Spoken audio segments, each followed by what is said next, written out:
Hi there. Today we're going to be talking about how to craft your pitch. So, this is really designed to help prepare you for career fairs and networking events so that you feel really prepared and ready to go when you meet with employers or other people. It's probably helpful for us to talk about what a pitch actually is. Some of you may have heard of the term elevator pitch. This originated from the concept that imagine you're on an elevator and there's a really important person, someone that you admire, and you have about 20 or 30 seconds, the time it takes for the elevator to get to their floor, to introduce yourself. So the pitch is a chance for you to introduce yourself, break the ice, get to know someone. And it really is a type of branding for you, being able to say, here are the key things that are most important about me that I want to share with you today. Pitches are typically used, especially in career fair settings or other types of networking settings. It's a helpful thing to have ready to go.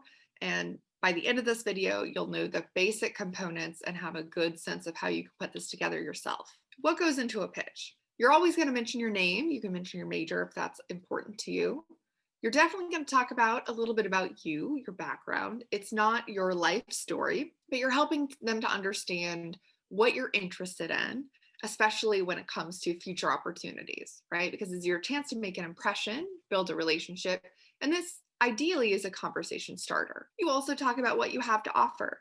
So it's kind of similar to your verbal cover letter. So you're going to mention a couple key things that you have to offer, and if at all possible, what you know about them.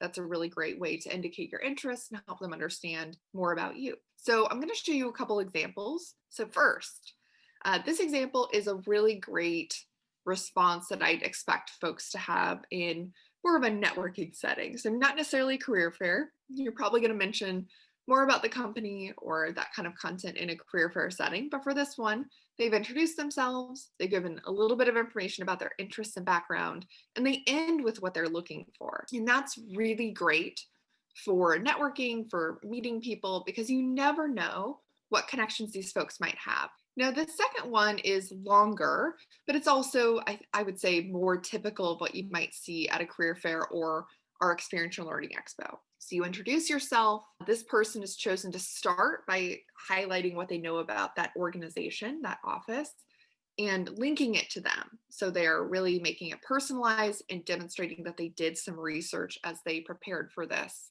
They then shared they've actually already applied, which is a great plus, and then talk about what makes them a really good fit.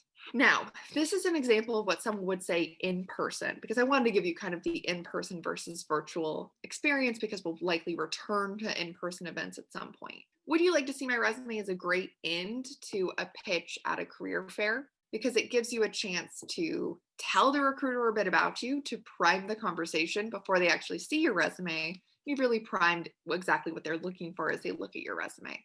Versus when you hand your resume first, they may not be listening to you that much as they're scanning your resume. So it makes the conversation easier for you. In a virtual setting, you don't need to do this. So don't worry about it. You can just end talking a little bit about you and what you have to offer. There's a couple of key tips I want to leave you with. This is something you want to practice out loud.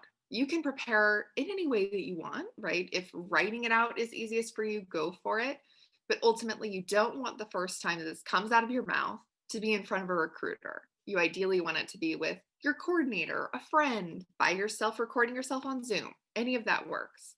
And secondly, time yourself. So this is where recording it in particular is really easy, because then you know exactly how long you're spending. And that can help you adjust accordingly. And finally, part of this is understanding there's a lot of freedom and flexibility with how you can approach your pitch. I've given you some basic examples, but ultimately, this is really flexible and adaptable based on who you're talking to. So know that you have flexibility and adaptability. You don't have to have just one pitch ready to go.